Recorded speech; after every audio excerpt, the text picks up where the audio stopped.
प्यार में ताकत है दुनिया को झुकाने की, वरना क्या ज़रूरत थी श्री राम को शबरी के जूठे बेर खाने की। नमस्कार दोस्तों, स्टोरीज बाय राधिका में एक बार फिर से आपका स्वागत है। दोस्तों, सबसे पहले मेरी तरफ से आप सबको दिवाली की ढेर सारी शुभकामनाएं। रामायण से सीखने के लिए बहुत सारी बातें हैं, लेकिन आज हम रामायण के उस संवाद की बात करेंगे जिससे आप काफ़ी कुछ सीख सकते हैं, यहाँ तक कि सब कुछ सीख सकते हैं। और ये संवाद है भगवान श्री राम और माता शबरी का। और मेरी कोशिश होगी कि उन संवादों का कुछ अंश आपके सामने प्रस्तुत कर सकूं, जिससे आप समझ पाएं कि उन संवादों से व्यक्ति कितना कुछ सीख सकता है। भगवान श्री राम जब माँ शबरी से मिलने के लिए जंगल में पहुंचे तो माँ शबरी ने कहा, पहले तो वो एकटक उस पुरुषोत्तम को निहारती रही, फिर बोली कि कहो राम, शबरी की डीह डोलने में कोई कष्ट तो नहीं हुआ। भगवान श्री राम ने कहा कि माँ, मुझे तो आना ही था, इस कष्ट का क्या मोल। तो माँ शबरी कहने लगी कि जानते हो राम, कि मैं नहीं जानती कि तुम कौन हो, कहाँ से आओगे। तुम्हारे जन्म से पहले ही मुझे मालूम था कि मुझसे मिलने कोई पुरुषोत्तम इस जंगल में अवश्य आएगा। भगवान श्री राम ने कहा, तभी तो माँ, आपकी प्रतीक्षा का अंत करने के लिए मैं चला आया। राम के जन्म से पहले ही ये तय हो चुका था कि राम को शबरी के आश्रम में अवश्य जाना है। माँ शबरी कहने लगी कि जानते हो प्रभु, भक्ति के दो भाव होते हैं, पहला मरकट भाव और दूसरा मार-झार भाव। बंदर का बच्चा अपनी माँ के पेट को पकड़ के रहता है और पूरी शक्ति के साथ उसे भरोसा होता है कि माँ गिरने नहीं देगी। भक्त का भी यही भरोसा होता है कि भगवान को पकड़े रहता है कि भगवान उसे संभाल लेंगे। लेकिन मैंने ये भाव नहीं अपनाया। मैं तो उस बिल्ली के बच्चे की तरह थी जो निश्चिंत था कि मेरी माँ मुझे संभाल लेगी। उसकी माँ उसे मुंह में लेकर इधर से उधर यहाँ पहुँचाना होता है, वहाँ पहुँचा देती है। मैं उसकी तरह निश्चिंत थी प्रभु कि मेरे राम को तो आना ही होगा। ये है मार-झार भाव। भगवान श्री राम कुछ नहीं बोले, सिर्फ मुस्कुरा कर रह गए। तब प्रभु श्री राम से माँ शबरी ने कहा कि जानते हो राम, बुराई में भी तनिक अच्छाई छुपी होती है। कहाँ सुदूर उत्तर के तुम और कहाँ दक्षिण की मैं, कहाँ रघुकुल के तुम भविष्य और मैं वन की वासिनी। अगर रावण का वध नहीं करना होता तो क्या तुम आते भगवान। श्री राम गंभीर हो गए।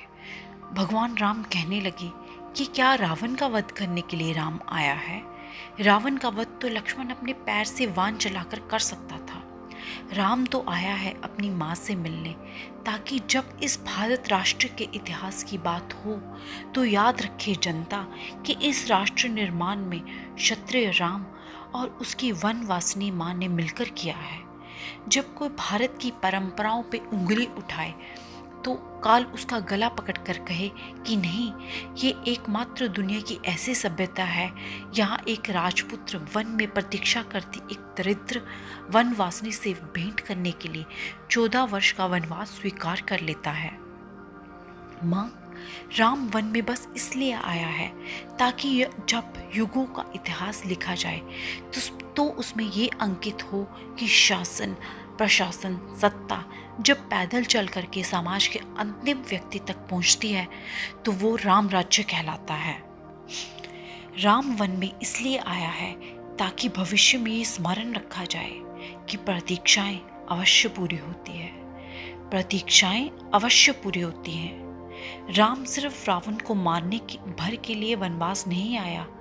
माँ शबरी प्रभु श्री राम को बस एकटक निहारती रही। भगवान श्री राम ने फिर कहा कि माँ, राम वन की यात्रा रावण युद्ध के लिए नहीं है। राम की यात्रा प्रारंभ हुई है भविष्य के आदर्शों की स्थापना के लिए।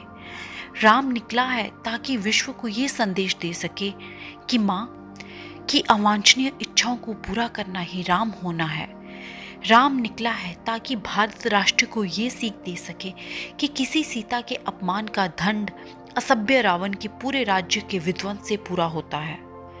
राम आया है ताकि भारत को ये बता सके कि अन्याय का अंत करना ही धर्म है। और राम आया है ताकि युगों युगों को ये सीख दे सके कि विदेश में बैठे शत्रु की समाप्ति के लिए ये आवश्यक है कि पहले देश में बैठे उसके जो समर्थक शुभ नखाए हैं उनकी नाक काटी जाए। राम आया है ताकि युगों युगों को ये बता सके कि रावण से युद्ध केवल राम की शक्ति से नहीं बल्कि जंगल में बैठी, वन में बैठी माँ शबरी के आशीर्वाद से जीते जा सकते हैं। माँ शबरी की आंखों में पानी भर आया, जल भर आया, आंखें नम हो चुकी थी। माँ शबरी ने बात बदल के कहा कि बेर खाओगे राम? प्रभु श्री राम मुस्कुराकर कहने लगे कि बिना खाए जाऊंगा भी नहीं माँ। माँ शबरी अपनी कुटिया में गई और झोली में बेर भरकर लेके आ गई और प्रभु श्री राम के सामने रख दिए। प्रभु श्री राम और उनके भ्राता लक्ष्मण बेर खाने लगे। माँ शबरी ने कहा कि बेर मीठे हैं, तो प्रभु ने कहा कि माँ यहाँ आकर खट्टे और मीठे का भेद खत्म हो चुका है, बस इतना समझ आ रहा है कि ये बेर नहीं है, ये तो अमृत है। माँ शबरी मुस्कुराई और कहने लगी, राम तुम तो सचमुच में मर्यादा पुरुषोत्तम श्री राम हो। ये वो दौर था, वो प्राचीन काल जब सनातन धर्म की संस्कृति छोटे गांव, छोटे शहर, यहाँ तक कि वनवास में जब प्रभु श्री राम पहुँचे तो उन्हें मालूम चला कि वन में भी ये संस्कृति, वहाँ जो वनवासी रहते हैं वो भी इसी संस्कृति को मानते हैं। माँ शबरी का ज्ञान कई सारे विद्वानों से ज़्यादा था। माँ शबरी और प्रभु श्री राम का ये संवाद जो अपने आप में अद्भुत है, रोंगटे खड़े कर देने वाला है, काफ़ी कुछ सिखाने वाला है। उम्मीद है आपने सीखा होगा। तो दोस्तों ये थी मेरी आज की कहानी। मुझे उम्मीद है आपको ये पसंद आई होगी। ऐसी और ढेर सारी ज्ञानवर्धक और इंस्पिरेशनल कहानियाँ सुनने के लिए कृपया मेरे इस चैनल को लाइक, शेयर एंड सब्सक्राइब कर दें। मेरी इस कहानी को सुनने के लिए और मुझे अपना कीमती समय देने के लिए आपका दिल से धन्यवाद दोस्तों। अपना ध्यान रखें।